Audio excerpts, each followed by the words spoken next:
And then the whole process of converting fat into milk, Yes. which is the other thing that's happening. And if you think about it, like our average litter size, it was 2.3 was our average litter size. Okay. So basically in between 2 and 3. That checks out with what I see in the spring. Yeah. Yeah. But they're raising, so they're giving up from their body enough milk, enough fluid to bring these cubs up to the weight of 8 pounds, say, on the average. Wow. For at least 2 of them. Sure. Might be a little bit less if they've got 3. But that's just an incredible exchange of energy converting from fat into high-protein milk. Yeah. Not just turning fat into like a heat exchange of energy, but also the liquid element of that too. Yeah. It's so amazing. Like, what an incredible animal. Yeah, they what really an are. incredible animal. Yeah, and of all the wildlife research I've done in 35, 40 years, I would say without question, the most amazing animal is the female bear.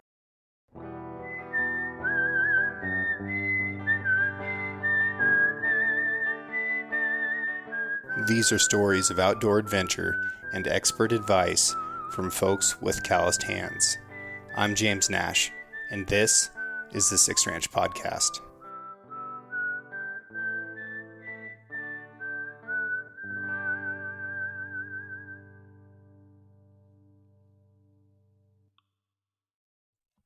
Four years ago, I bought a new truck for the first time ever, and I was so excited. It was incredible. It smelled good. It felt good. I wasn't constantly afraid of breaking down, It was awesome. But after I drove it for a couple weeks, I do the same thing that I always do, and the back seat started to fill up with stuff. I'm guiding elk hunters and deer hunters, and I'm duck hunting, and I'm fly fishing, and all that gear just accumulates. And pretty soon, I wasn't able to take people with me anymore, and I was embarrassed. People would ask for a ride, and like, no, sorry, man, I've got too much stuff with me. But I couldn't put it in the bed because then it gets damaged by weather. So I go to the internet, and I'm looking for options, and I ended up buying a deck-to-drawer system. Now, this was a big purchase for me, but it's something that I felt like I needed, and it looked like it was going to be a good product, and it really was. Decked came out with a new drawer system this year, and they've made some meaningful improvements over the previous one. You have almost no wasted space in your truck bed now, so you can access the sides of the drawers, and then the drawers roll a full 18 inches farther out, so you can actually access the back of the drawer even if you don't have a lot of arm reach. There's some really strong tie-down points on top that have a 400-pound load rating, so if you're going to haul something like a motorcycle or big coolers or whatever, you can really strap your gear down and make it secure. You can lock these drawer systems, so you can lock the drawers, or if your tailgate locks, then nobody can access the drawers anyways. So I actually feel like my stuff is more secure inside this drawer system than in the cab of my truck. That's a big deal to me. The complete deck system is made in America by Americans, and that's something that I love and appreciate. They've got one that will fit in any truck or van that's been made in America in the last 20 years plus. You can go to decked.com/sixranch and get free shipping. But just being honest with you, they get free shipping to everybody. I also, while you're there, want you to check out their deco line. So they've got a bunch of different boxes and storage containers that either fit on top of or inside of the drawer system, and those are built really robust. I saw the prototypes at an event this summer. I'm impressed. I'm excited to get my hands on them. I haven't yet, but the prototypes were super badass, and the ones that are in production model, they're available now over at decked.com. So even if you just need a place for some tools, or you need a new bow case, or something along those lines, go check that out. And if you're driving around right now and your back seat is just full of gear and you can't haul people around, maybe you should consider looking at the full deck drawer system, because it's a good piece of gear. It was a good purchase for me, and I hope it helps you. No, this studio is kind of fun. It's very soundproof, and when I was researching how to do that, it's not all that easy, but I have insulation in the walls that's blow-in insulation, and then this is just wall tent canvas over the top of that. Thought it looked like that. Yeah. And it kind of has a hunting lodge feel. Oh, it does. It's great. Yeah. Or like being in a big wall tent. Right. Which I love. I love being in wall tents. Yeah, I do too. I like the smell of it. I like the feel of it. Whatever you're doing in a wall tent, it's probably a thing worth doing. Yeah. It's good. Yeah. We lived in them for several winters in Idaho. Yeah. So did you do anything to insulate them when you were living in them throughout the winter? Just kept the fire going. Yeah. Yeah. That's enough, right? If the fire's going, it's warm. Yeah. If the fire's out, it's not. It's not. Yeah. It cools off real quick. Yeah. Yeah, we had one camp that would frequently be 15 to 20 below, and we always had double sleeping bags for that one. Yeah. And or we would be on a schedule where every couple hours somebody would stoke the fire. Right. And we had the best stove there, too. What kind of stove was it? They're the Cabela's packing type stoves, and this one was, I think it's called the Packer stove. This one was a little different. It had a tight door. It was not a Cabela's. We had like 4 or 5 different camps that we would work between. Okay. What was travel like to get between the camps? On muleback. Okay. Primarily. Although, you ended up walking and leading the mules, to be honest.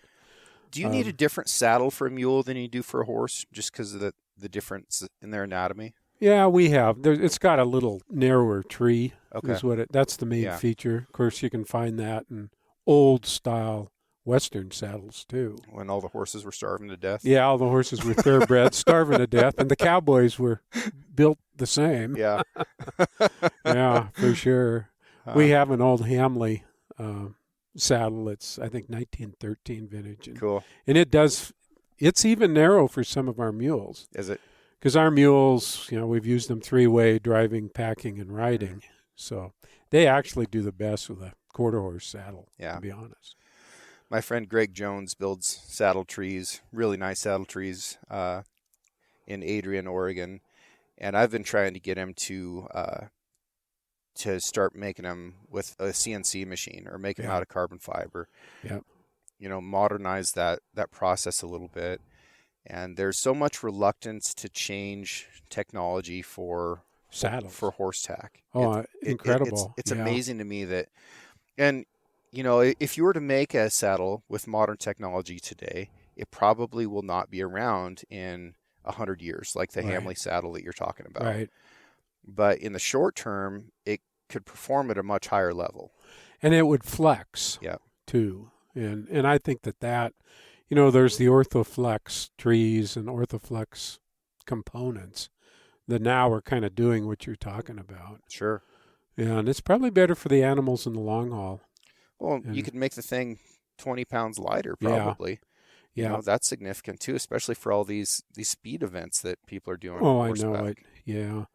I tend to use roping saddles because ultimately I end up packing my riding saddles. Yeah. With meat or whatever. Right. Usually camp gear because the pack saddles are getting the meat. Yeah. But when there is meat, I should say. Oh, there's meat.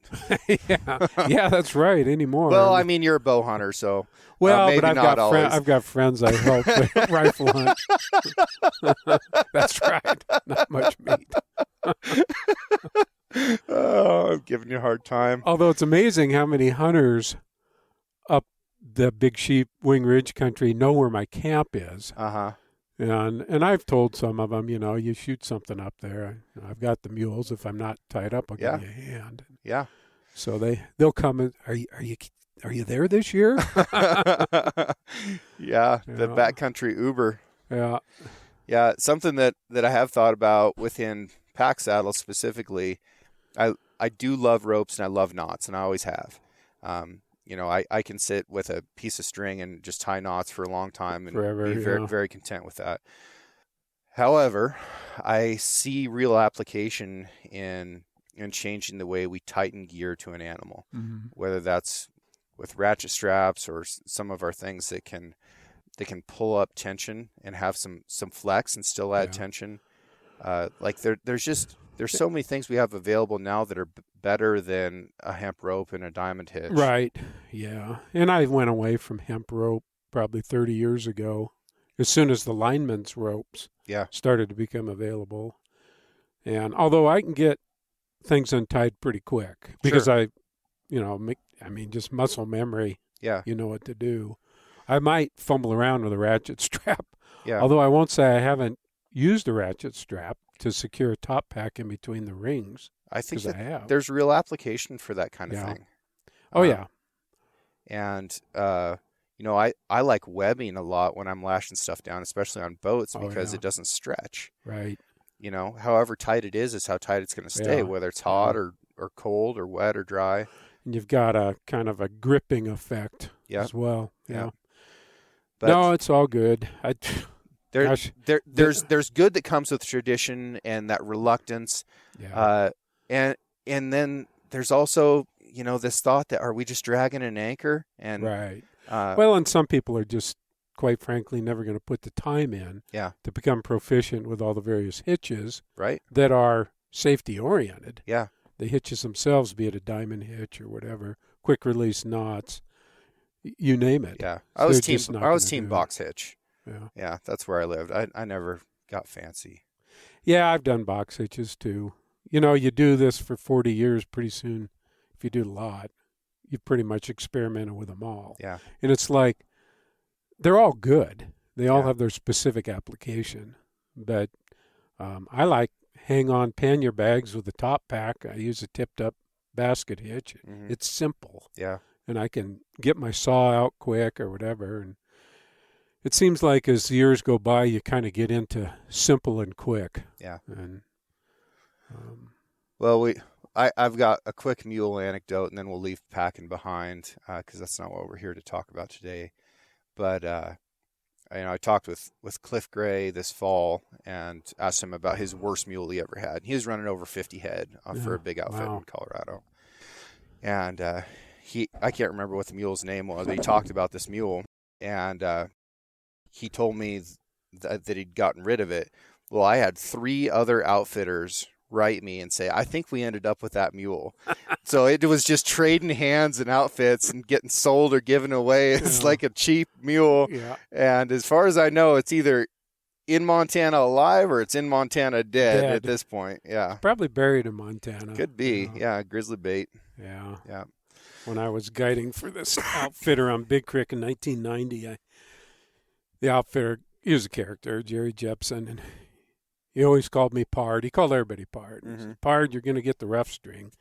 And I said, oh, great. Awesome. Thanks, Jerry. And he says, you know how to deal with mules. A lot of my guides don't. Yeah. I said, okay. All right. We'll make it work. Well, there was about 3 mules like the one you were talking about that I think had been passed around by the various outfitters because they were culls. Yeah. And ultimately, we were packing out this elk and during a thunderstorm. And just an ideal scenario. Yeah. And my helper, he was also a guide, assistant guide first year. He couldn't get his rain jacket off this mule, the riding saddle. And I said, well, hey, don't do it, Bob. Just get wet. Yeah, just get wet. I said, I wish I would have left it at that. But he was getting wet, and he looked miserable. And I said, let me try it. So I went to the shoulder, and I reached around, and I just shifted a little bit, and that mule sensed I was out of position.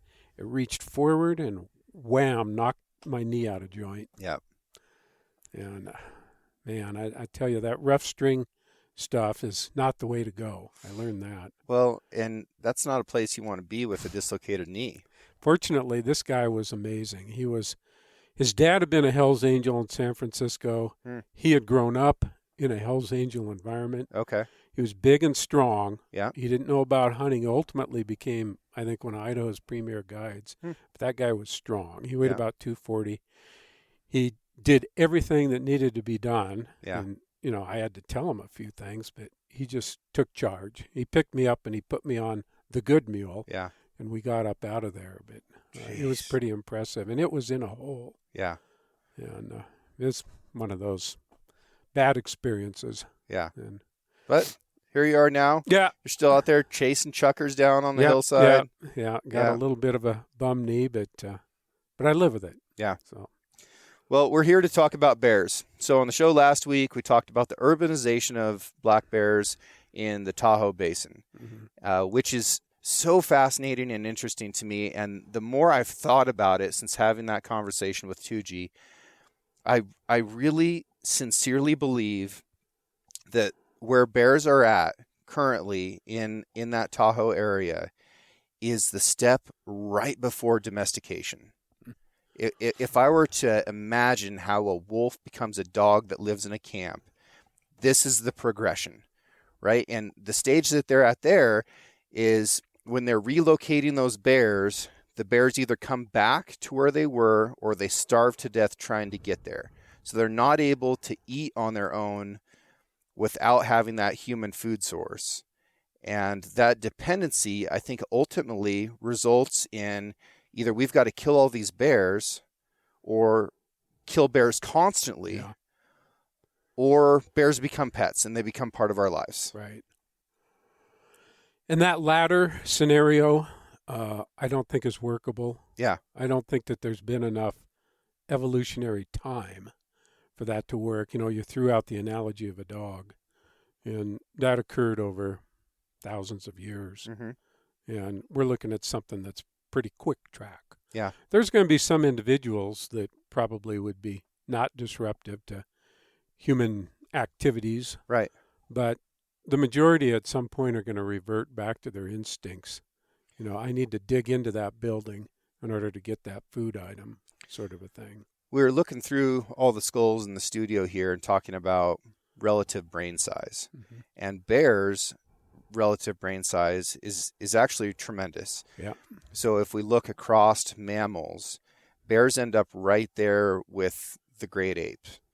And they are an incredibly intelligent animal and one of the most adaptive out there.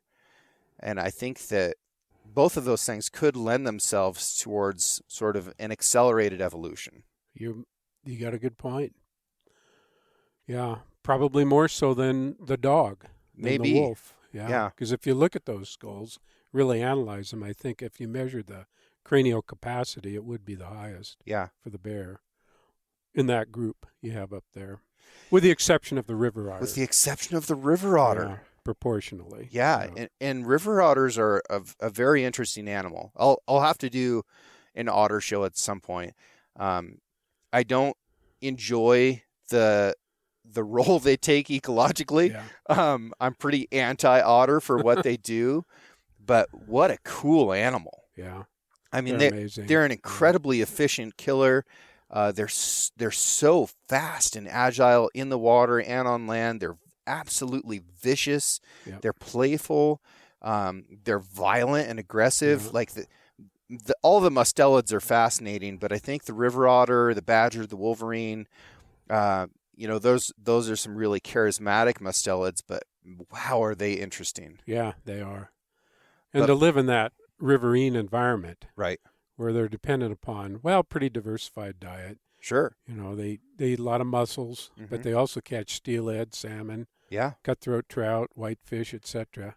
Yeah, and, they have an interesting relationship here on the Six Ranch with the eagles. Yeah. So, the otters, especially when our steelhead are in, are oftentimes just grabbing those steelhead, eating the brain out of them and leaving them on the bank or leaving them in the river. Yeah. And the eagles are benefiting from that in a really significant way. So if I go beneath one of the bald eagle nests, it's just a graveyard of steelhead carcasses. Yeah. And I think a lot of those, they are getting as leftovers from the otters. Yeah, I think you're right. Yeah. But all that's interesting. I think what's more interesting is bears. And you did a tremendous bear study here in Northeast Oregon. Tell me about it. How did it start? What was the question? Well, what the question was basically driven by a pending legislative action, which ultimately led to the voters of Oregon deciding if there was going to be hound hunting done on both black bears and cougars. Okay. And Oregon was running deficient on information, particularly population information, on those two species. I was working on the Catherine Creek cougar study based out of La Grande in between 1990 and 93. Okay. And ODFW leadership, the commission, was catching wind that there was this ballot measure developing, which ultimately became Measure 18, to have the voters decide on would there be hound hunting allowed for cougars and bears.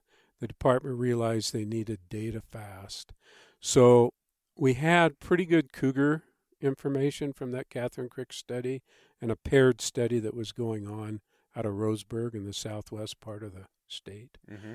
They weren't quite as deeply into it at that time in the Roseburg area as we were out of La Grande. But we had good data on cougars, but we still were behind on bears. Yeah. So we took our crew, our field crew, which involved multiple houndsmen, primarily Ted Craddock as the lead houndsman, and a lot of his houndsman friends, to move from doing research on cougars right into bears. Is this 1990? This is 1993. 93. This is when we started the black bear study. Okay. And recall the Measure 18 vote occurred in 94. Right. That's pretty Ricky Tick for getting data turned into actual science. Exactly. Yeah. The only thing that I guess worked in our favor was we were highly experienced at capture handling animals and trees. So we just basically took our nets, our climbing equipment, and we moved from a cougar study where we caught and marked over 100 cougars to initiating this bear project using dogs as the primary method.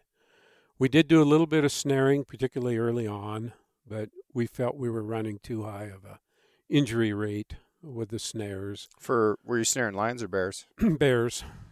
And so you're foot snaring them? Foot snaring them. With a stopper? And our study area was the Starkey unit, and it's a real mix of, as you know, of national forest land and private ranches. And when we were adjacent to private ranches, we felt, let's try and snare so we don't have a loud, active dog capture program going on private property where we obviously would need to get permission before going there. Yeah. So we were kind of using the snare aspect to manage around the periphery of where we could really operate with the dogs. Were they power snares? They're Aldrich snares, spring activated. And we had some success with them. There's no question. Yeah, they'll catch stuff. Yeah, and they're we very did. Effective. Yeah, we did. The issue is the amount of time that the bear's in the snare affects what they do to themselves, because they're going to struggle. We had one male bear, good size bear, 250, 280 pound, take the drag tree 30 feet up a tree. Oof. So, we're talking about a log being towed behind this bear as it climbs up this tree. Yeah.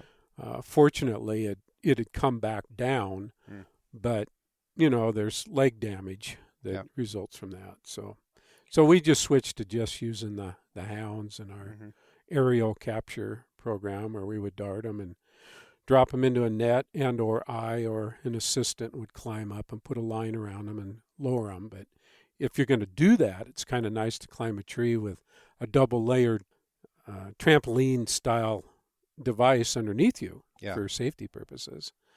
Now, what chemical restraint were you using? Was it Tilazol? We were using Tilazol. Yeah. Yeah, that was primarily. We used a Capturol 5, which is ketamine xylazine mix early on, and it worked okay. But Tilazol just seemed a little smoother, and they would come out of the drug a little better, is what it amounted to. Man, did you see the people that were taking xylazine that does bad stuff to people. Yeah. Tilazol actually was a pretty smooth drug, and we used that for most of our mobilizations. Well, and my understanding is that you just about can't overdose them on Tilazol. That could be. They start to aspirate. Yeah. They get foam coming out their mouth, I think, if you don't roughly get the dose about right. Yeah. And certain individuals will, and we would usually let the bear rest in the tree before we darted it, so respiration was down and temperature was down. And this is all sounding a little bit hostile, but the reality is there's always some casualties in animal capture, but the vast majority, they leave very much unharmed. Mm-hmm. Yeah. Would you say that that's true? You've done a lot more of this than I have. Yeah. We did 157 immobilization captures On bears. And we lost 4 individuals. Not bad. So, yeah, we were within an acceptable amount. You want to be under 5% mortality, and we were well below that. So. Yeah. So ethically, you felt good about what you were doing and how you were doing it. Yeah, and the population was robust. The Starkey unit had a known, good, healthy, diversified age structure population. So we didn't feel we were doing any harm. How do you age a bear without killing it? You pull a premolar tooth, which we would do while we had it immobilized. Yep. And then we would send that to a lab, and they would cut a longitudinal cross-section. So you count the rings similar to the rings on a tree. Mm-hmm. And it's not exact, probably, but it's pretty darn good for bracketing. Yep. Is it in between a 9 and a 12-year-old? And it seems to me like we felt that those ages we were getting made a lot of sense. We had one female bear that was 22 and still was producing cubs. Yeah. So that's well above it's actually at the far end of the range of reproductive effectiveness for bears, 22 years old. Yeah, that's an incredible thing for a wild animal that lives a tough life. Mm-hmm. Yeah. Yeah. And then once we had, we radio collared, we actually actively monitored, I think it was 62 bears over the course of the study, and it was 31 males and 31 females. So we had an exact match on that. The majority of those females gave birth to cubs, so we went around, documented the dens, and at the time that we were hearing cub vocalization, we would make note of that, and then we would wait about 4 or 5 weeks from that time to then immobilize the female, go in, mark the cubs, and at the same time change her collar, do any maintenance that we needed to do with her. It was a little bit scary at first because they run such a reduced metabolic rate. Mm-hmm. They're barely breathing, their heart's barely beating. And so we had a veterinarian accompany a lot of our early on entries in the den. When you say barely, can you quantify that? Yeah, like 4 breaths per minute. Okay.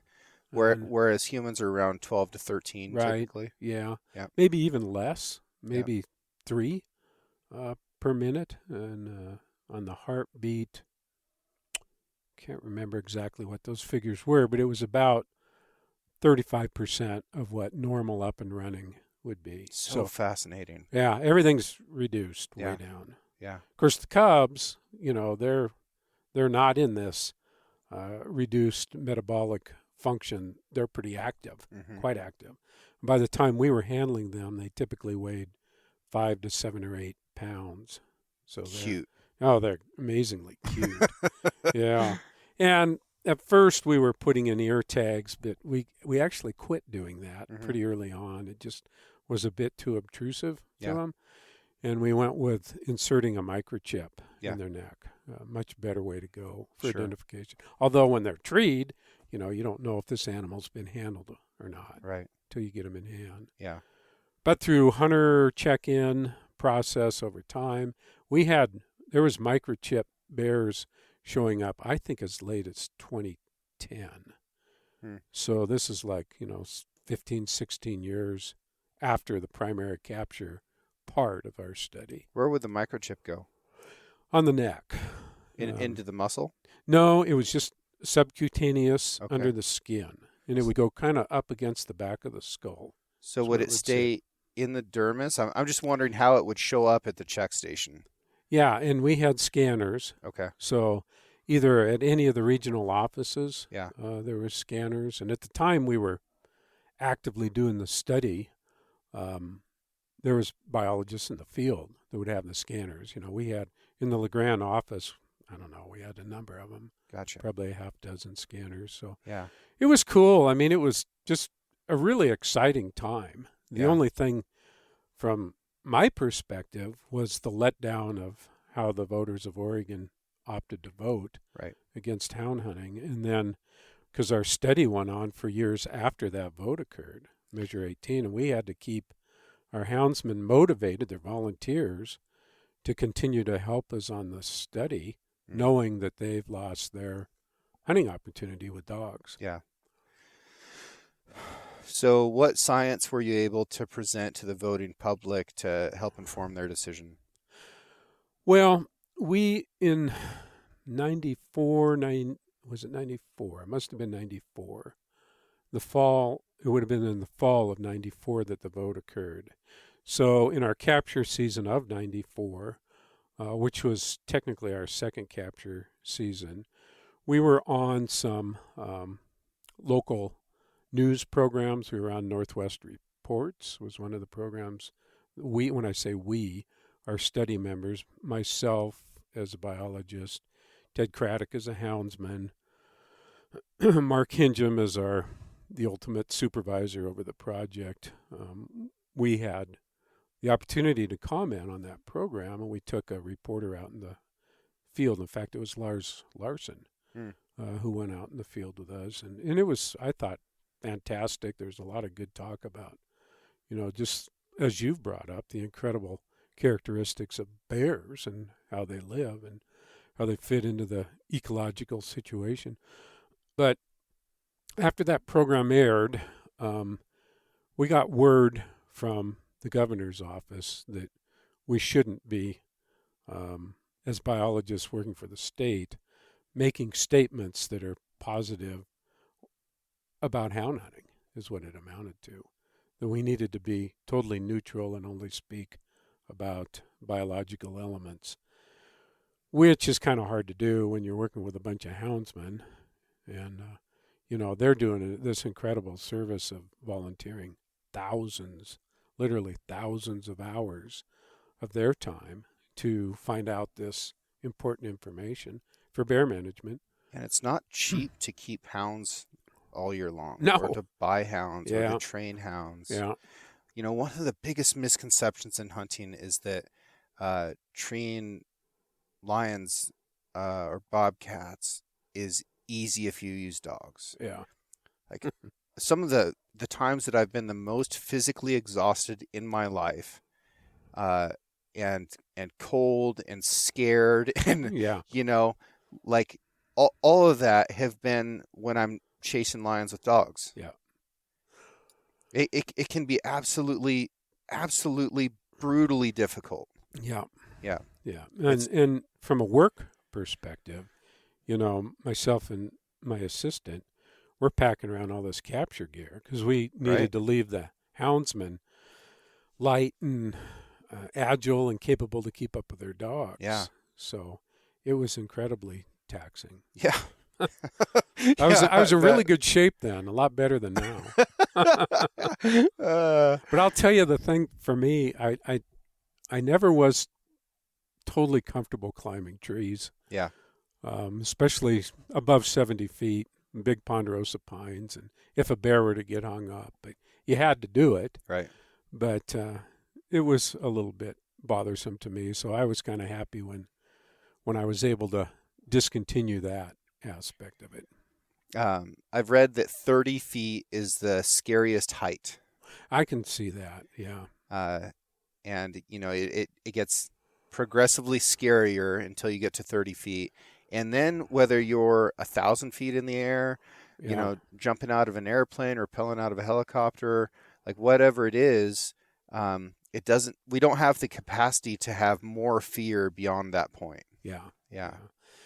And it's hard to do all the physical things that you need to do in order to be relaxed. In other words, you need to lean back. Right. Because your spurs are in the tree and you're using your climbing rope. Yeah. with a safety line, but you got to relax and lean back. Yeah. It provides the best angle for your spurs, your climbing spurs.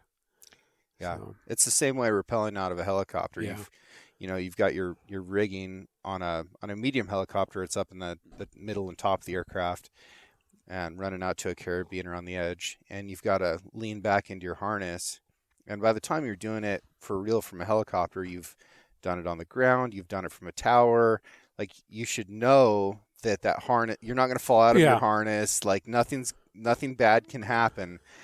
But boy, does it not feel good to trust all that system for the first time. It is. It's tough. Yeah.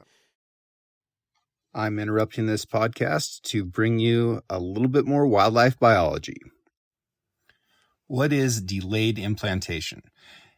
Also known as embryonic diapause, it is a reproductive phenomenon observed in certain mammals where the fertilized egg, the blastocyst, temporarily halts its development and does not immediately implant in the uterus.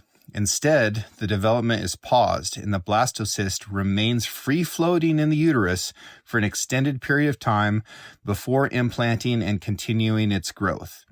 This phenomenon is a reproductive adaptation that allows the timing of birth to be more favorable for the species. Delayed implantation can be triggered by various environmental factors, such as seasonal changes, availability of resources, or hormonal signals.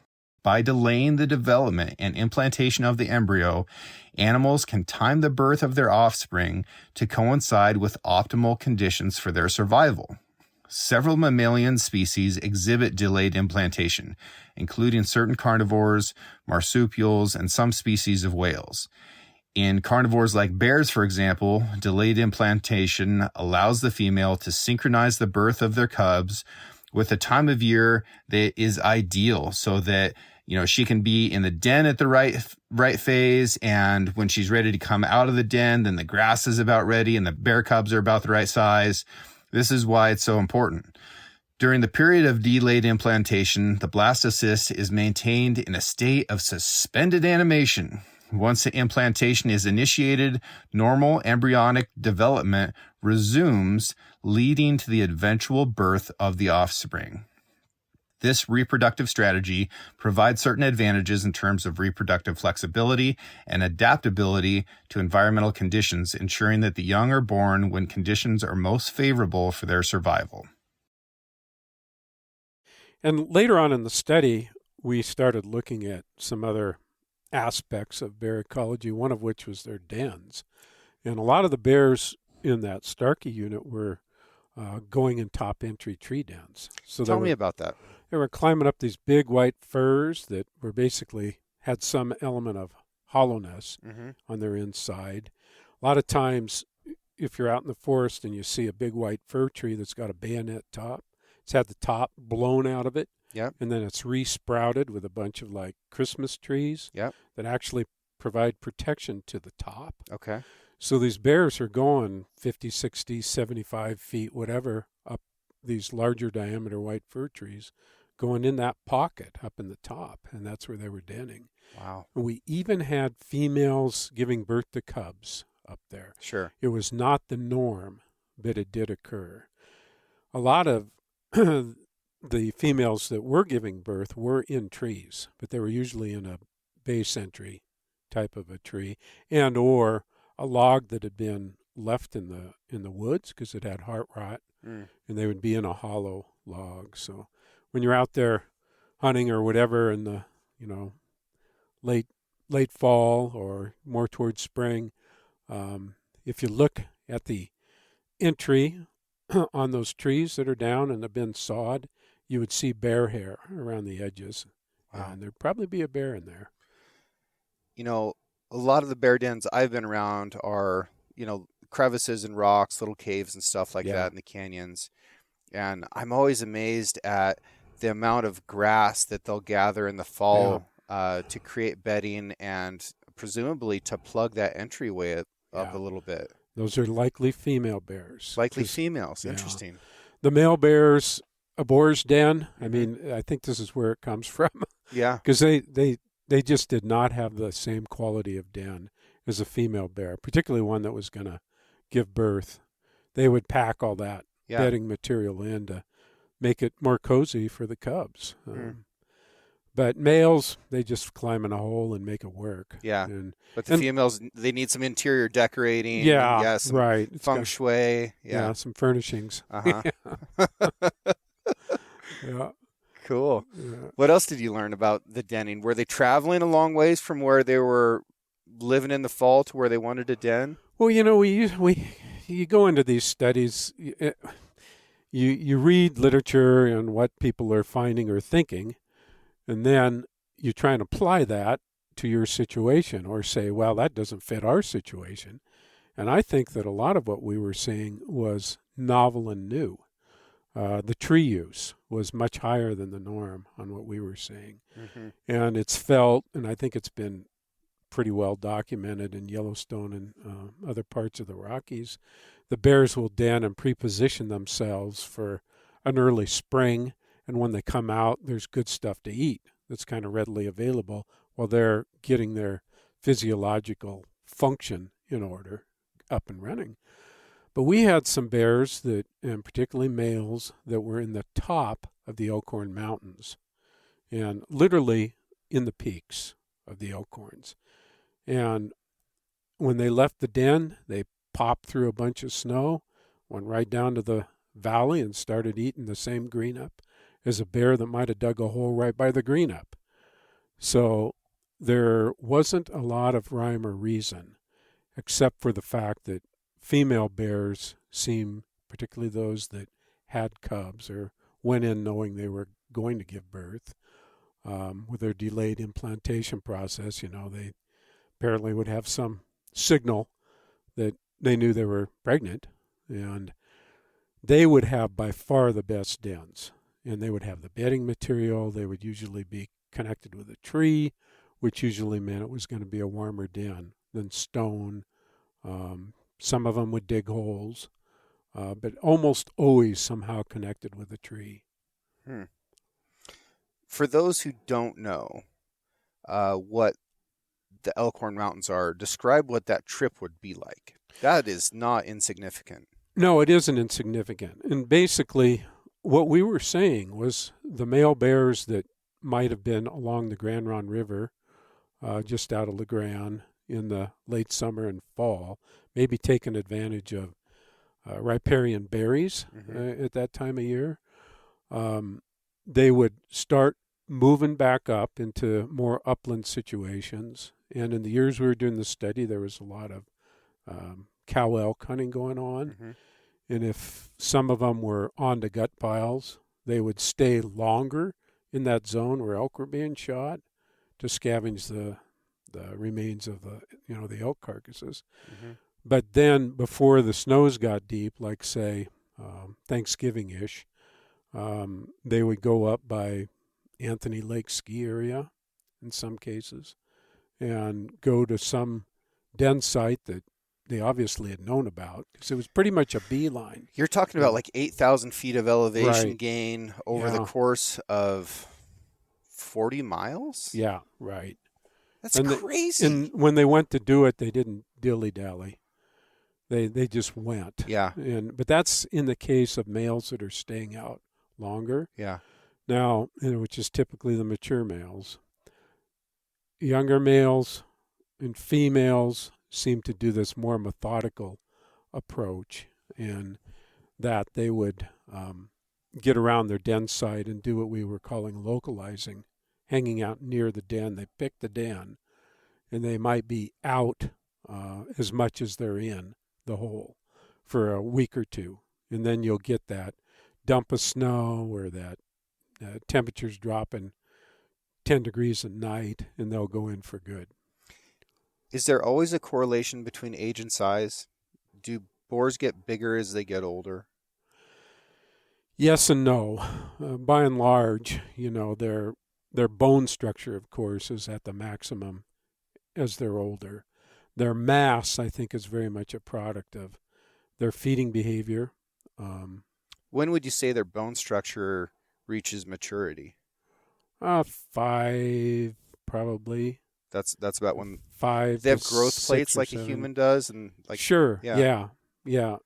And I think the head size it would probably be the best barometer of when that's completed. Yeah.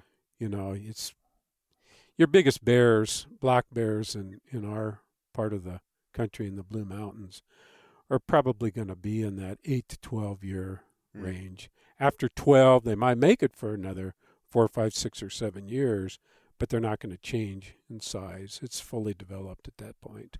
We killed a 296-pound bear this year in that area, and that was a live weight, hanging weight on a good scale. That's a really big bear for this area. It is. Yeah, it really is. We haven't measured that skull yet. It was a boar, and obviously we don't have the tooth data back, but I did get the tooth back for this big lion over here. 14 years old. Yeah, I can believe it. That's a old Tom. That's an old Tom. Yeah. And got good teeth for that age. Yeah, really does. They're in pretty darn amazingly good shape. Yeah. Well, the heaviest bear that we weighed was 340, it seems like. And that would be late summer, early fall. August bear. Yeah, you got it. Yeah. August bear. Maximum size. Critters are fat in August, man. Yeah, they are. Yep. The delayed implantation am I saying that correctly? Yes, you are. I think that is so fascinating. Yep. We talked about it a little bit last week, but I want to talk about it some more. Yep. And I'm going to give you my understanding of this, and you can tell me all the ways that I'm wrong. Okay. So these bears are in the rut in June. That's primary breeding time. So that's when the boar is going to breed a sow. And that's when we're going to get sperm connected to an egg. Yep. And it could have sperm from multiple boars attached to multiple eggs, right? If she gets bred by more than one boar, she could have, in the future, she could be raising cubs from multiple boars in the same batch. Are they called litters? Yeah. Okay, same litter. Now, what do we call that when we just have a sperm and an egg? Is that a zygote? Yep, it's fertilized. Okay, so we have a fertilized egg that just floats around the uterus.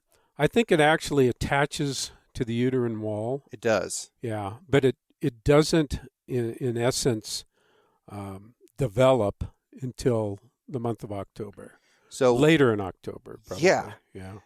So if she's getting enough calories in the day and has good enough body condition, then that embryo can start to develop. Mm-hmm. If she's not, then it's just the easiest self-abortion that an animal could have. No stress in that abortion process whatsoever. She's just not going to raise cubs that year. But then you have this relatively short, actual gestation of around 60 days. And, the cubs are being born right when this podcast is coming out, end of January, early February timeframe. And they're about the size of a pop can, cute little thing. Mm-hmm. That is so incredible to me, and it's incredibly rare within the animal kingdom. Oh, totally, yeah.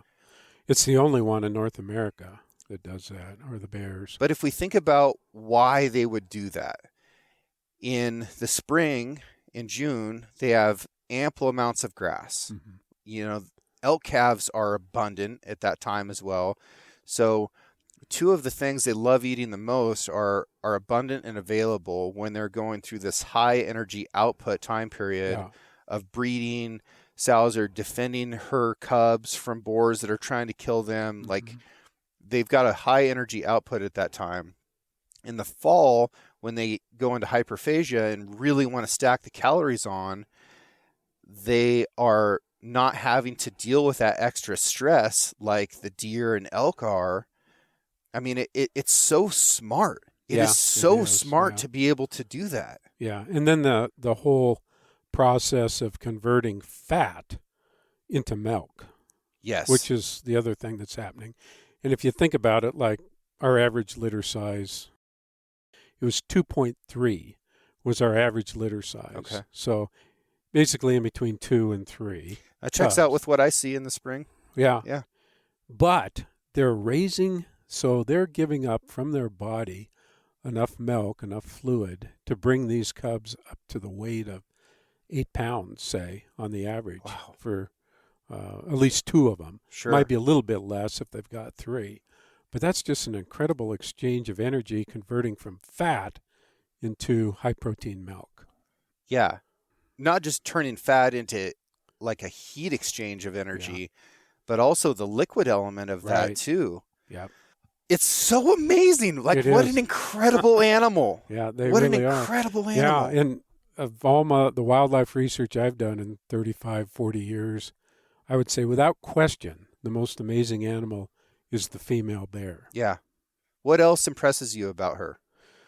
Intelligence. Yeah. And when, like I said, we were doing dog pursuit, of course, from the standpoint of dog pursuit, we were trying to be considerate of a female with cubs and not chase them right as they're coming out of the den. Mm-hmm. But like about, say, late midsummer, late June into July, that time frame, we would tree the sow to see what her cub numbers were, particularly in the event that we'd been in her den, which we had a lot of them that had cubs. Mm-hmm. We knew that she had 3 or she had 2.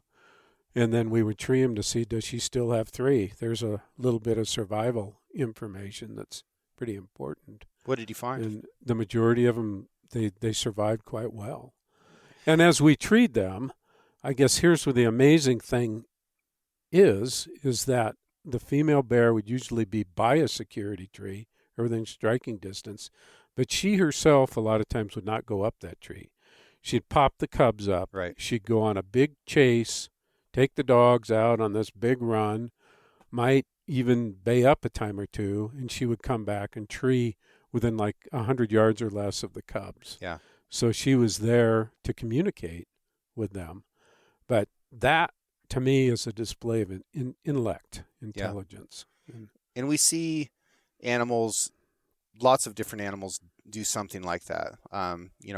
Killdeer, Right. coyotes, mallards. Right. Lots of animals the mother will, stash her young and then take off, cause a ruckus in doing so and try and draw those predators away. But not necessarily to the point of coming back within range of communication, which brings up another interesting thing. How do you find that bears communicate? Like they make a lot of sounds. They do. Yep. There's, of course, cubs. It's, they're squalling. It's more noticeable. But the sow will make grunts and almost like a chirping sound when she's communicating back to the cubs. And in all the pursuit we did of this, we didn't do a huge amount, but it was at least a couple dozen. We never had an occurrence of dogs catching cubs. Good. Yeah. So we were careful about how we went about it. But I think we were careful and she was smart. Yeah. The fact that she was smart, I think, was a big part of that. With bears getting into trash, my by far favorite line about that is somebody asked why we can't make a trash can that's bear proof. Yeah. And the answer is that there's considerable overlap between the smartest bear and the dumbest human. Yeah. So if we make a bear-proof trash can, people aren't going to be able to figure out how to get their trash in it. Yeah, there's a lot of truth to that. We had, getting back to your comment about the urban-suburban adaptation of bears, I had a call. It was fairly late in the study. It was probably, 96, I think. We had done a lot of capture and had a call from the regional supervisor to assist the district biologist with a bear in Union that was in a tree, and there was getting to be a lot of people around. And so I went there to do the capture, and the district bio went there to control the crowd, basically. And I couldn't believe the scene that I came upon, which was this huge male bear. And we didn't weigh this one, but I'm sure it was around that 350-pound range, in a little, like a cherry tree, and had been treed by this Chihuahua cross, little miniature dog. But the bear was trying to get to the dog's food, which was on a back porch. That's what it amounted to. And the dog was there and did a bunch of barking, and it treed. So then you get people moving in, and there was like 20 or 25 people around this bear. and he's getting a little bit sick of this situation because he's been up there for probably 60, 90 minutes or something like that by the time I arrived. And then the local police show up, and they're not used to these sorts of scenarios, so they've got their shotguns and slugs ready. And my job was really relatively easy. I just was loading up a dart gun and was going to shoot it when people were not behind where I was shooting. And you didn't want to arc some Tilazol into a teenager? Right. But the district bio was doing, no, guys, don't get overzealous with your shotguns to the police officers. And then to the crowd, you need to back off a bit. Don't be in so tight. That's putting pressure on this bear, and it's going to have to react. Right. So we darted it. We took it up to Anthony Lakes in that vicinity, and we let that thing go. And was it 2 days? About an hour and a half drive. Yeah, hour and a half drive anyway. Yeah. From La Grande. Yeah, a good hour and a half. Yeah. 2 days later, it was back. It wasn't at that house, but it was within a quarter mile of it. And it ultimately ended up going in a den just out of town a little ways. Now, will they use the same den year after year? Yes and no. We had that occur for sure, particularly with some of the female bears. And tree dens, basin tree dens were the most frequently reused. They're just the perfect substrate. They've dug it out, have a small entryway that they can just squeeze through. Everything about them is fairly ideal. They hold heat well. But those would get reused. A lot of the cave situations that the male bears were using, and or ones that they had dug at the last, right before they, decided it's time to go in the hole, those would not be reused. So there was variation, but a good high-quality den would have a tendency for reuse. Do you think they'd get smelly? Did they get fleas? The parasite aspect, we didn't really notice that, except for some of the bears, particularly the female bears from lice, would lose a lot of hair around their eyes, around their face. And I gave that some thought before crawling in the den, but I never seemed to pick anything up from that. I was always aware and on the lookout for picking up lice. What about aspect? Did you find that they preferred to den in a north, south? It seemed like they tended away from a north aspect. Okay. It was the tendency, just because they're cold. Yeah. Probably a tendency, I would say, towards an east aspect. Yeah. If there was an average. Gotcha. On that. Yeah. But the denning stuff was amazing. Sure. I mean, to me, they're going all this length of time without eating. They come out. They've got to get rid of this fecal plug, of which sometimes we would find them, right around the den, the fecal plug. What is that? It's basically a consolidated mass of what they last ate. Okay. In a lot of cases, we would see ants just packed into this little black disc. Sometimes there would be some other material, elk hair or whatever, depending upon, what it was they last fed on. We didn't find enough of them. We found, I don't know, half dozen or so. Do you think that they ate something on purpose to create that plug? I always wondered about that. You're choosing your constipation for a few months, Yeah, that's a good way to put it. Berries aren't going to cut it. Right. Like you've got to find something that will do solid. the job. Yeah. If there was an average from what we saw, not a very big sample size, I would say it was hair-based and insect-based. Interesting. Yeah. Which, if it was insect-based, you would think that had to happen earlier in the year. You're not really going to find ants in November. Well, you dig up logs, you do. Yeah. I suppose, yeah. Get in the logs. They're dormant in there. Right. Yeah. And I think, what you just mentioned, the dormant aspect, right, makes the ants a little more vulnerable. Sure. If they're active, like say in August, they're going to scurry when their nest gets dislodged. So if you could time travel back to 1994 and you could have a platform that the governor wasn't censoring you on, and you could talk to all of Oregon's voters, what would you say to them Well, as a scientist? I would say that hound hunting is a very important management tool, and it can always be regulated back. It's not like it's wanton willy-nilly, and that's something that so many people don't understand. That, there's a permit process. There's going to be X number of people out there taking X number of bears, and it provides an opportunity for harvest that is reliable. Mm-hmm. It's perhaps the most reliable method. And I think and selective. I was just going to say, and I think in a lot of cases the most selective. Yeah. Because we had one female bear that we documented gaining 94 pounds in the course of the year, and she was a calf eater. Mm. And she went from, I can't remember what it was. It was like 190 something or 180 something. She's a big female, to 290. It was like an unusually big female. And if you saw that bear, you would say, that's a male, I'm going to shoot it. And she was one that really cranked out the cubs, too. Yeah. So the probability of shooting a female bear that really has cubs is pretty high. Mm. I mean, anybody would make that mistake, thinking, heck, that's a good boar.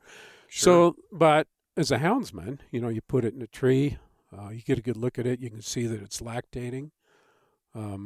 So there's the opportunity for selectivity. Yeah.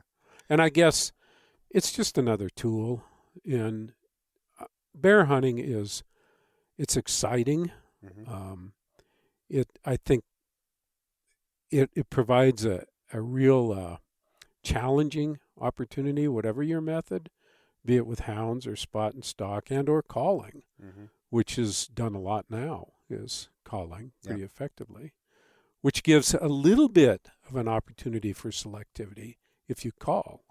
Yeah, you tend to get animals closer, and you can, lay a better eyeball on them than looking at them across the canyon. Yeah. Males have a little more of a tendency to be predatory, so they're going to be more apt to respond to a fox pro call and or a mouth call. They're going to be more apt to do that. Right.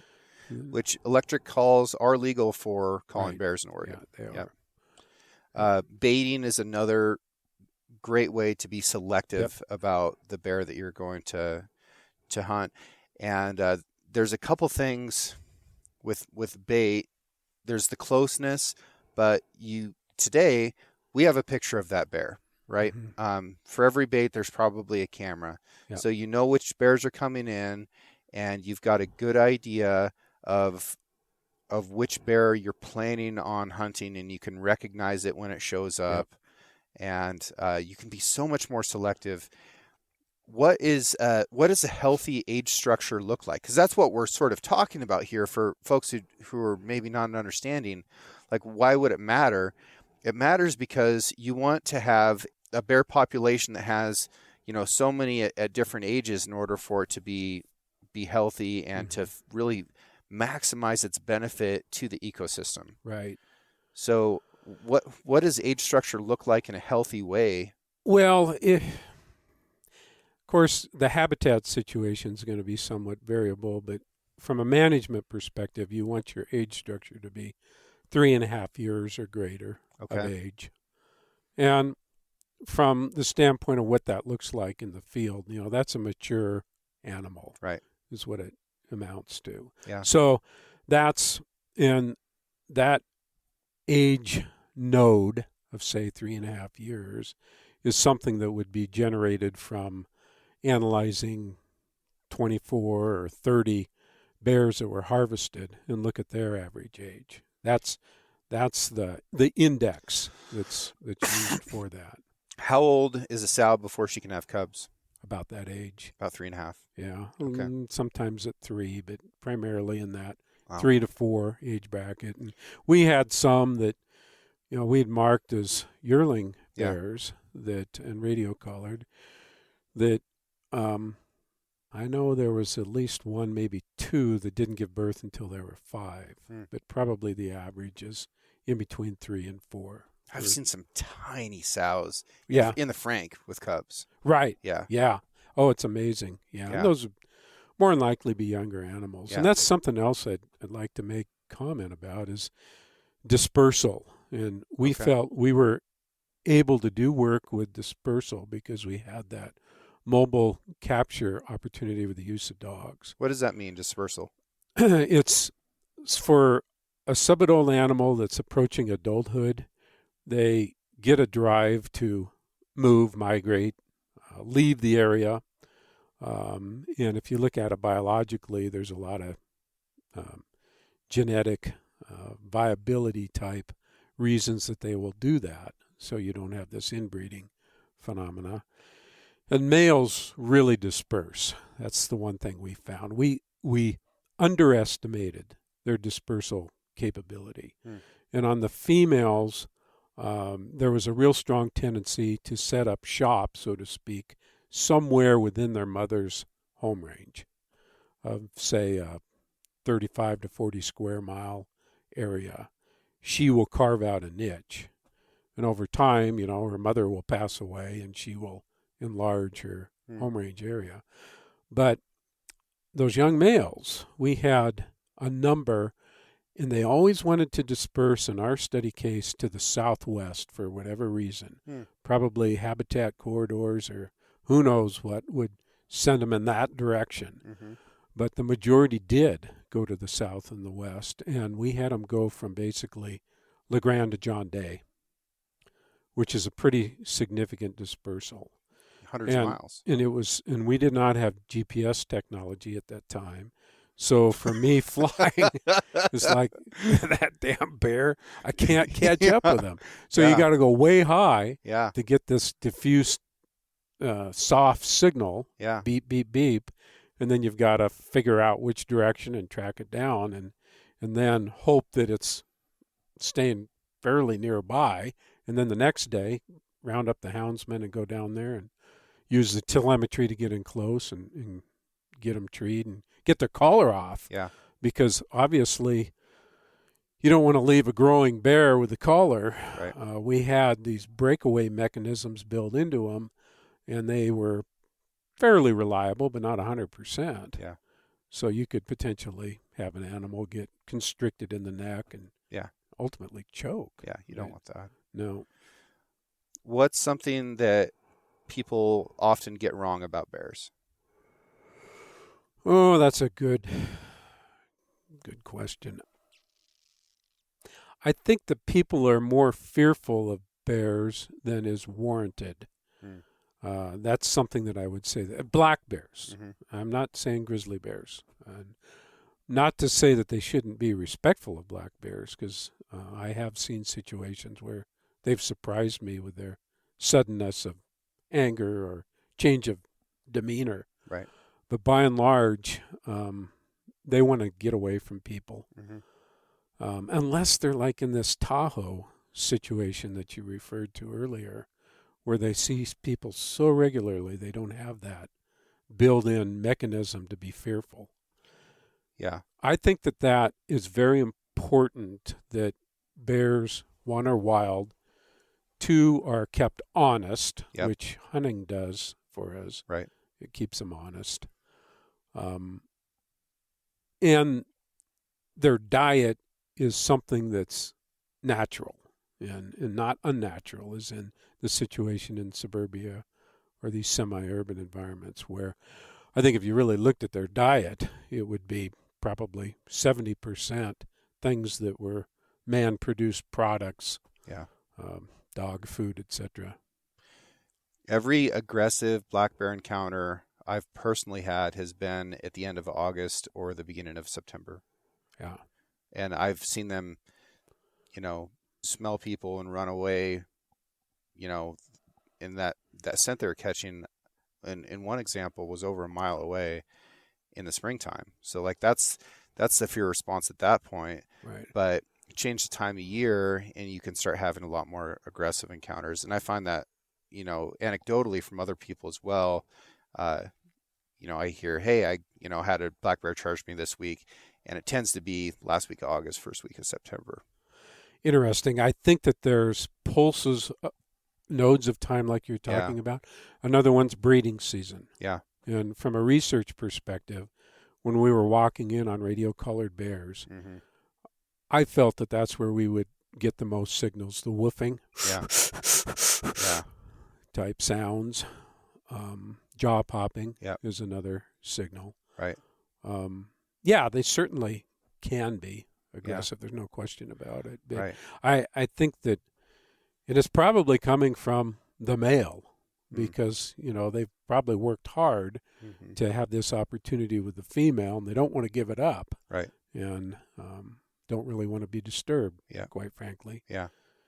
So, from everything that you studied and in all of your experiences in your life, spending so much time in the wild, what information from your studies do you think is most helpful to you as a bear hunter, or would be helpful to other bear hunters? Knowing their diet. Yeah. And particularly for spring bear hunters. So let's dip into that a little bit. Okay. Well, they're pretty oriented towards tubers and succulent green vegetation. What's a tuber? It would be lomatium, which would be some sort of it's a plant that has a bulb. Okay. An onion, wild onions in this complex. The Snake River Breaks country has a lot of onion in it. Yeah. That's one of the preferred. And the lomatium or biscuit root. Okay. It's a root that has quite a bit of starch to it. The onions have that starchiness, but I think they're after the flavor. Yeah. They taste good, but some of both. Gotcha. So I think, looking for excavation areas from the spring bear hunting perspective is really a wise thing to do for a knowledgeable bear hunter. Gotcha. And identifying where those plants are growing. And, in the fall, the flip side would be riparian berries and or huckleberries. This past year in some areas is a great huckleberry year. And that's going to create an attractant. So vegetation, food attractants are big. And or, the fawning, calving, those areas, calving grounds is another thing. If for where seasons go long enough to capture that, like Idaho seasons do. I'd love to see our spring bear season get loosened up, frankly, taking 4 preference points to draw a spring bear tag. Right. It seems so silly to me that, you have to wait, every 3 or 4 years you get to hunt them in the spring. So that means from, April 1st or April 15th until May 31st. So June and July are off limits, but August 1st, everybody can get 2 tags to hunt the whole state every single year. It just seems silly to me that spring is so restricted. Mm-hmm. Yeah. It's easier to find them in the spring. I get that. Yeah. Yeah. And I think that's a lot of it is that trying to be a little more protective of the resource, so to speak. And it's an old thing that's sort of built into Western states' management schemes with some exceptions.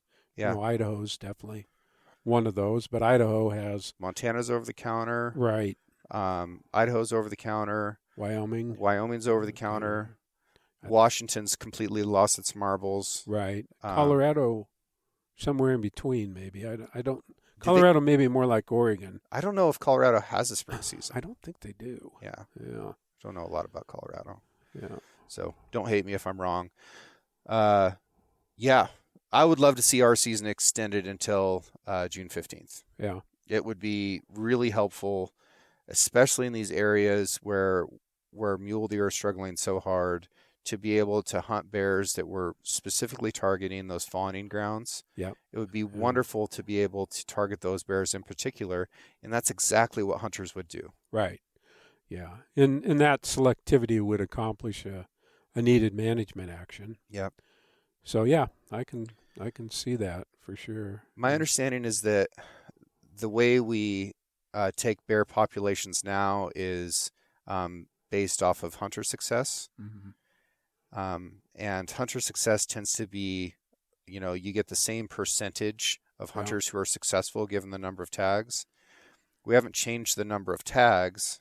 So we have the same percentage that are harvesting every year. So if this is our data set, you would think that the bear population is static. Yeah. That seems crazy to me too. Yeah. In this world that we live in today, is there a better way to go out and understand our bear population? Yeah, well, one of the things we did was try and come up with a monitoring method that could be repeated fairly easily, and it was using dogs. Yeah. And we were looking at our study area, strikes per linear unit. In other words, the dogs indicating they smell bear Right. along these routes. And we got a good publication in a peer-reviewed International Bear Association magazine for that work we did. But the problem is organizing or coordinating a pool of houndsmen, particularly in our state, where the only ones that can really do it are agents, Right. and they're few and far between. So we don't really have that tool. So ultimately you get back to hunter harvest as being the primary measure that you can assess a population. And then from that, it's not just the number of harvested, the age structure is going to be the critical thing.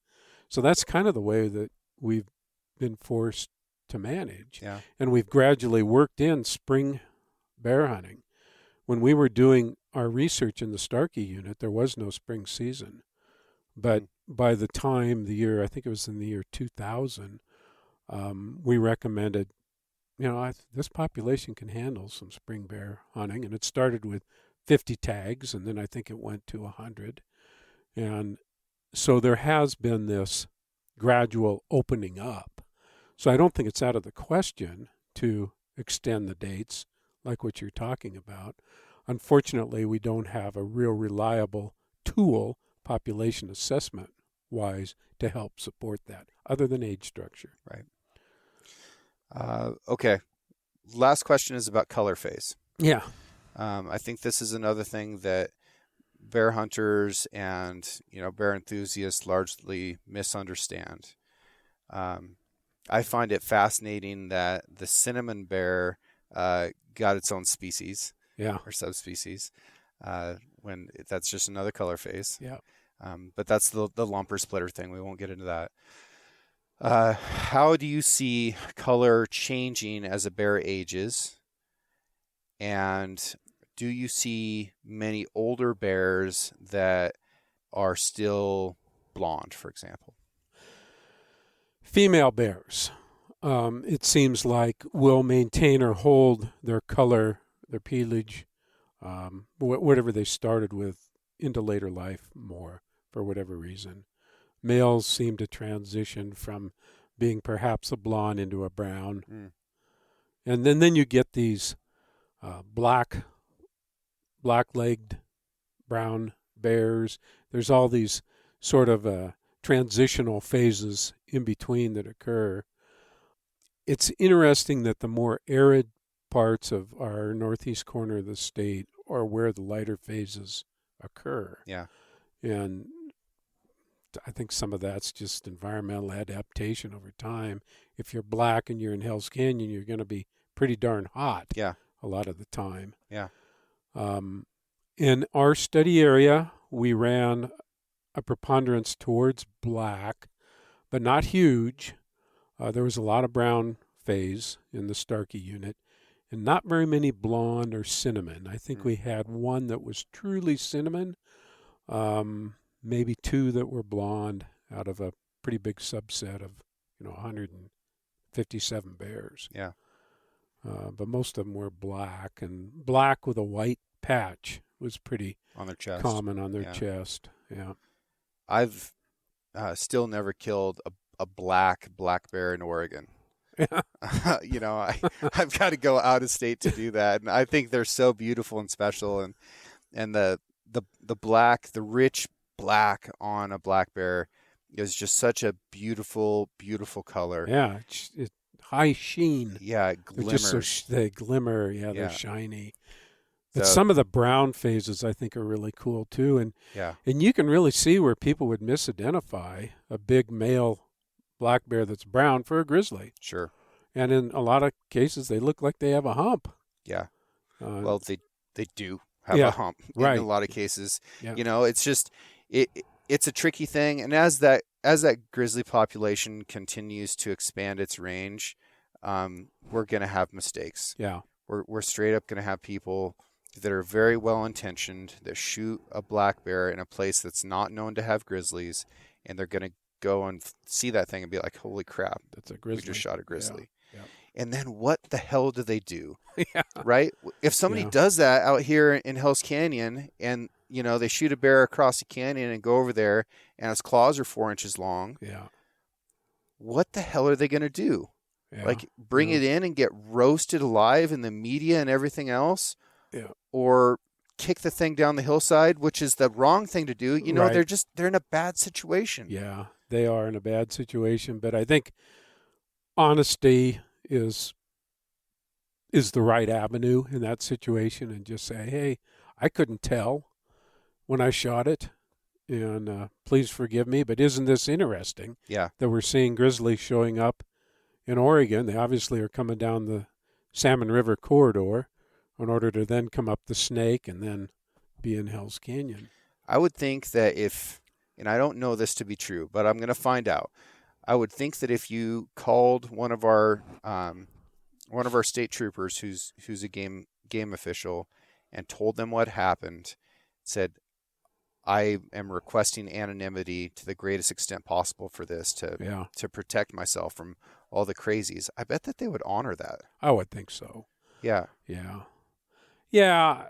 I mean, if it was previously published that there might be a bear and well distributed, that information, right. There's known to be at the mouth of the Imnaha as an example. Yeah.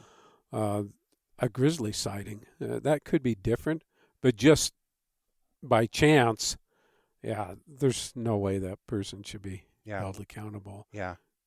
And particularly if it's probably going to be a smaller 2 to 3 year old grizzly, because those are the dispersers. Yeah.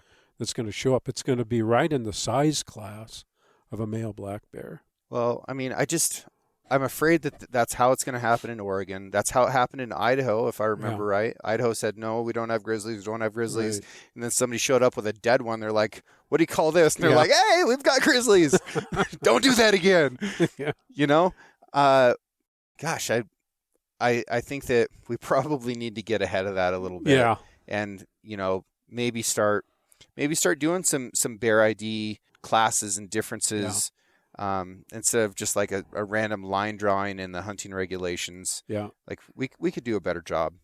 I think you're right. Yeah. And boy, it's tough though, even at as close as 200 to 300 yards. Yeah. You're not going to be able to see the claws. No. In most cases. No, it's extremely tough. It would be extremely tough. Yeah. I did not get 100% on my bear ID class that I had to take in Montana. Yeah. Because they make you take one there, and I don't think anybody gets 100%. There's probably not. There's some tricky ones. Yeah. For a reason. There's a black grizzly in there that I think a lot of people get wrong. Yeah. Yeah, kind of small for being a grizz too, but which the grizzlies in Montana are way smaller than what people think they are. And the grizzly we're going to see here are going to be small too. No, it's going to be a 200-pound bear. It's going to look like the rest of them. I know it. Yeah. The other thing that I wanted to say, just as a final, is, people, their misidentification on bears. I mentioned the risk factor. I would say the size factor is huge too. Okay. And a 200-pound male bear is a big bear, and a lot of people think they're 400. Yeah. They very consistently almost double what their actual weight is. Yeah. And it was interesting to work with a houndsman, get them in a tree, have to decide, and I would usually talk to one of the houndsmen, primarily Ted Craddock, because he had the most experience. What do you think the weight of that is? I got to load this dart. Right. And we almost always would start out a little high and then work our way back. Yeah. That's probably not 160. It's probably more like a 120-pound bear. Yeah. But most hunters are going to go the other way and say, no, it's 220 and maybe even 250 when it's 160. Yeah. Yeah, and if you're doing your math for packing a bear out too, their guts are way smaller than they are on a deer or elk. Yeah. So when you gut a bear, it doesn't lose the weight like Right. like an ungulate does. Yeah. Their digestive system is just a lot smaller. So if you're packing out a bear, you're going to pack out way more from a 200-pound bear than you will from a 200-pound deer. Very true. Yeah. Yeah. Very true. And it is so tough. If they're out there on the hillside, they're all the same shape. And there's some bad information out there, frankly, about estimating bear size. Like people will say, well, if he has big ears, then it's a small bear. Or they'll say, well, if it looks like its belly's hanging low, it's a big bear. Yeah. I've found both of those things to be very wrong. I just shot a bear in North Carolina that was like 12 feet away from me. Like I got a good look at this bear, and it had huge ears, and I thought, this isn't that big of a bear. It could not have been closer to me. Yeah. And that was a 300-pound, 6-foot bear. Wow. It was a big bear. Yeah. So it is a really difficult thing to do. Don't beat yourself up if you shoot a bear and it's a different size than what you thought it was. Yeah. And unless you're putting them on a scale, there's nothing wrong with saying, I don't know. I don't know what he weighed. Yeah. Because most people don't have scales and will never weigh a bear in their life, even if they shoot 100 of them. Exactly. Yeah. Yeah. So That's right. it's really okay to say, I don't know. Yeah. Yeah. Yeah. Foot size. There is a correlation we found, particularly with the male bears. A 5 to 5.5 inch track that's across the front. How wide the front track is. Right. Yeah. Is characteristic of a bear that's going to be 250 pounds or more. Yep. But that's kind of a generalization.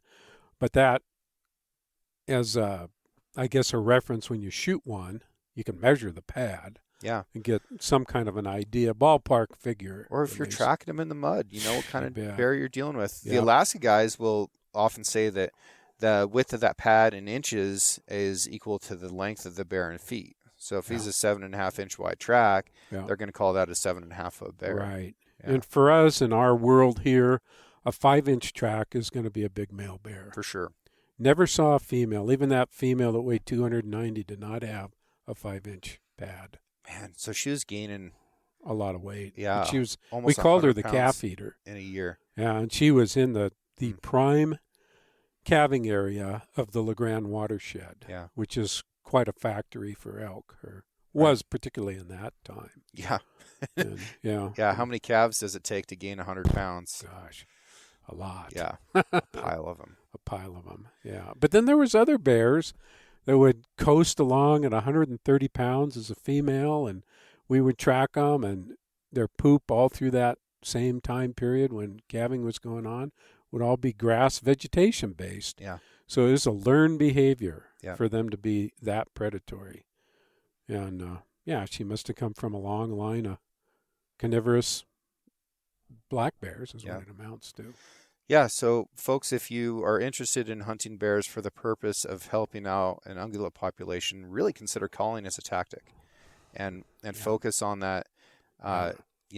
If you can, early June. If you can't, late May time frame, and call those animals in. And if they're coming into a fawn or a calf elk distress sound, then that is the individual that you want to take out, because it's going to provide that space in the ecosystem for those fawns and calves to survive. Yeah.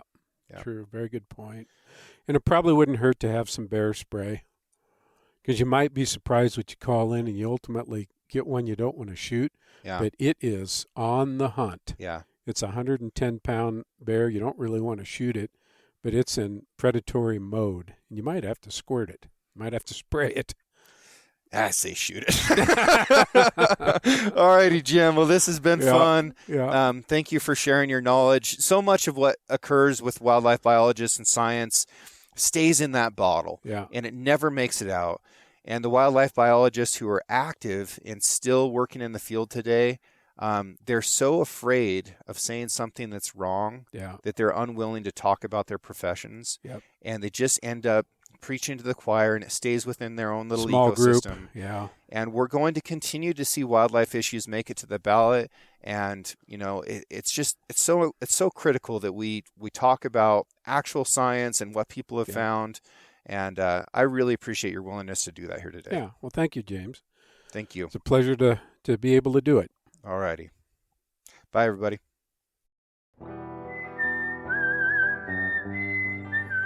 Thank you all very much for listening. I'm going to keep bringing you these stories from normal people just like you who have done extraordinary things. Everyone is an expert at something, and they have interesting perspectives on life and work and the environment and all the things that we care about. I'm going to keep bringing that to you. And I want to thank you so much for making this show possible. I also want to thank Emily Bratcher for producing this show. She does a great job editing. Really appreciate her. I want to thank John Chatelain. He did the art for the Six Ranch podcast. And Celia, soon to be Harlander, she digitized that so that we can get it out there on the internet for you. Also want to thank Justin Hay for writing this original music and the beautiful whistling that you're listening to right now. You guys are awesome. Thank you so much. Please keep listening to the show. Write me a review if you feel like it, and just keep doing your thing, and we'll all learn from this together. It's been fun, and we're just getting started.